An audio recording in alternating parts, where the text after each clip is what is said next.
everyone, and welcome to Lessons On with yours truly, Nomfanelo.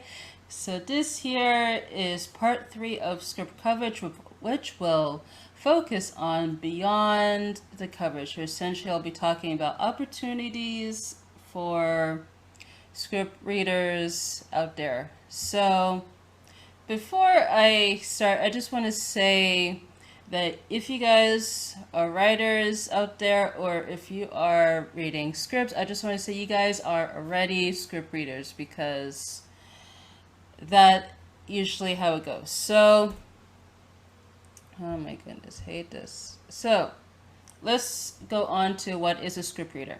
So essentially it is a person that reads scripts and provides feedback via script coverage. So it could also be known as a script analyst or a story analyst depending on, I guess, who you're working for. So in terms of prerequisites, like there's none. So it's not like you need a degree in script coverage. I mean, there's none. But essentially, you need to know the basics of screenwriting if you're doing coverages for film and TV.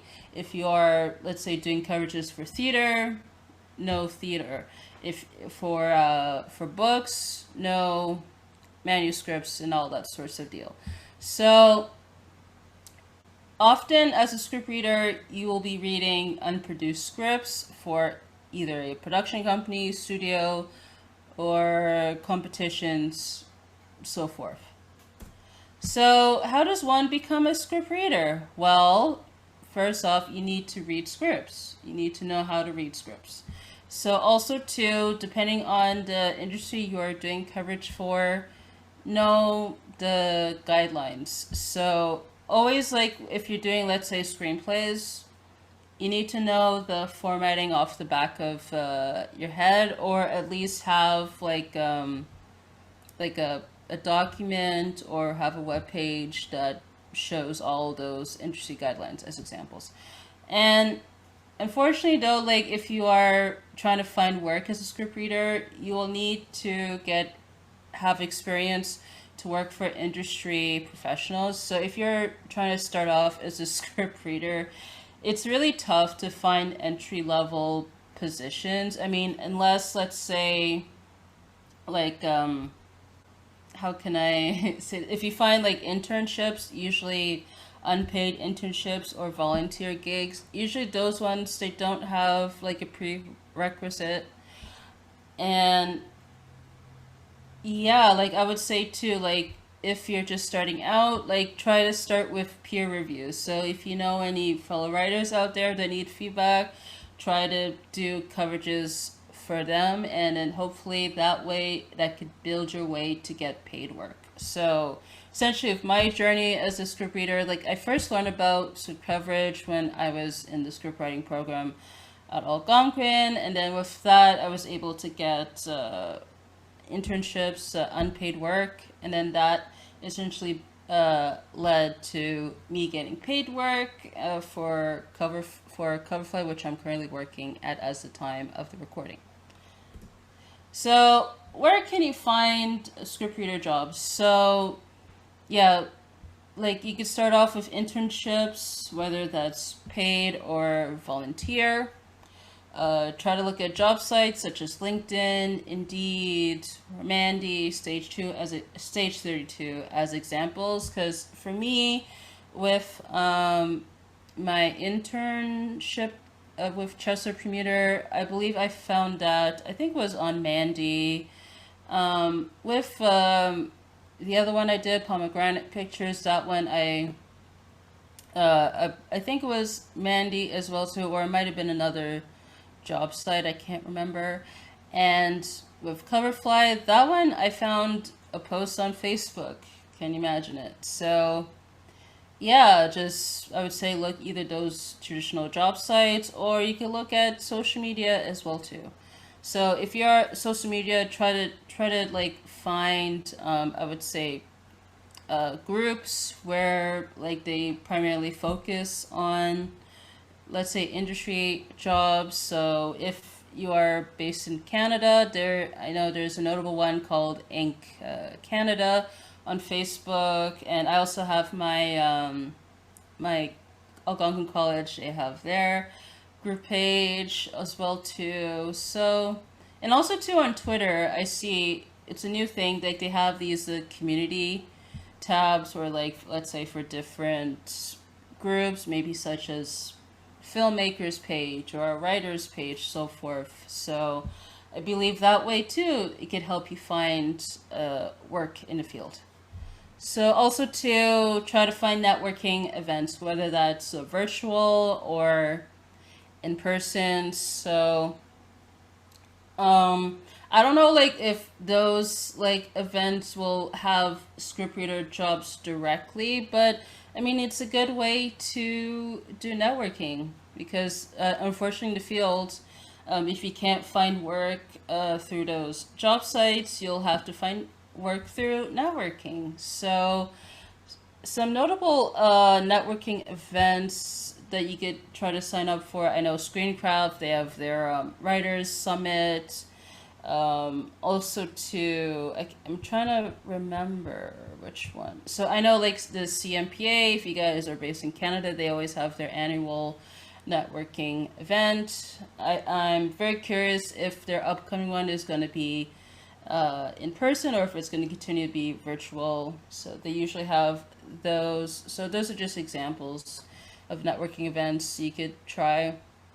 And also too, you could try to approach studios or production companies directly. So if they, let's say, don't post anything online, maybe you could try to do like a query letter or something. And I do want to note that usually, like sometimes with scriptwriter jobs, like those are usually integrated with assistant jobs, which are usually common in studios and production companies. So that's another good way to find work as a scriptwriter. Like you would have to find assistant jobs in those companies. So with that one, not only you have to know how to do coverage, but you also have to know how to do administrative work. So yeah. And so another way you guys could start off with script coverage is with Coverfly X. So essentially, it's a free peer-to-peer script notes service where essentially you exchange notes with other writers on your screenplays on Coverfly. And I'm not sure like if this is still the case, but I know that usually instead of cash, you would use tokens for notes on the project. So usually the more work you do there, like the more tokens you receive. So again, I don't know like if that changed or if it's still maintained, but that's something worth checking out.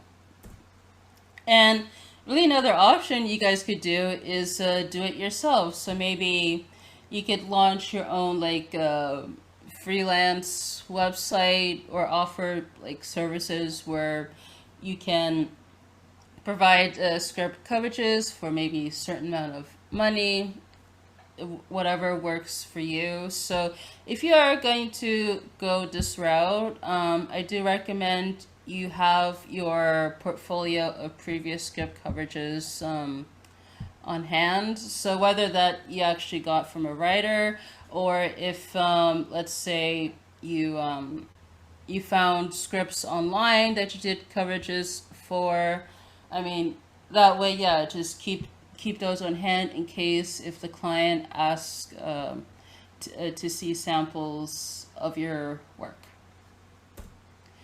And here are some resources that you could check out for script coverage. There's not a lot that's out there. Both of the ones that I could find, so for instance, Bitter Script Reader, he has his YouTube channel. It doesn't just focus on script coverages mainly, but also other aspects of screenwriting. There's also film coverage, where there were a few videos on script coverage, but there's also a lot of videos on filmmaking, writing, that sort of deal. And then there's screenplay readers. There's a podcast called The Screenwriting Life. I don't know if they've ever covered script coverage, but that's worth noting to listen to for screenwriters out there. There's a Script Coverage Basics book, Script Notes, they have their podcast. And there's this Instagram page I recently followed called The Script Reader, where that one I would say is very beneficial because it shows examples, I would say, of not script coverage, but essentially it's script notes, where essentially it's the stuff that script readers would always notice or make note of. And Studio Bender, they have their article on script coverage. So that pretty much concludes lessons on script coverage. So you could always, watch the previous videos for anything that you've missed or want to rewatch. So with this slideshow, the link will be available in the description below. So it'll be a view-only format. So if you want to have your own copy of the slideshow, you would need to go to File, then click on Make a Copy to save a copy on Google Drive, and I think from there you could download it. I'm not really too sure on how that works. And always too, if you guys have questions, comments, you could always leave it in the comment section for me to answer. And you could follow me on Twitter, Instagram, and Linktree at Nomfanelo. And you could also like and share the videos, and also to subscribe and click on the bell for notifications. So I want to say thank you guys so much for tuning in to Lessons On with yours truly. And there'll be more topics with Lessons On that'll be coming soon. So look forward to that, and also some exciting stuff I have planned for the channel.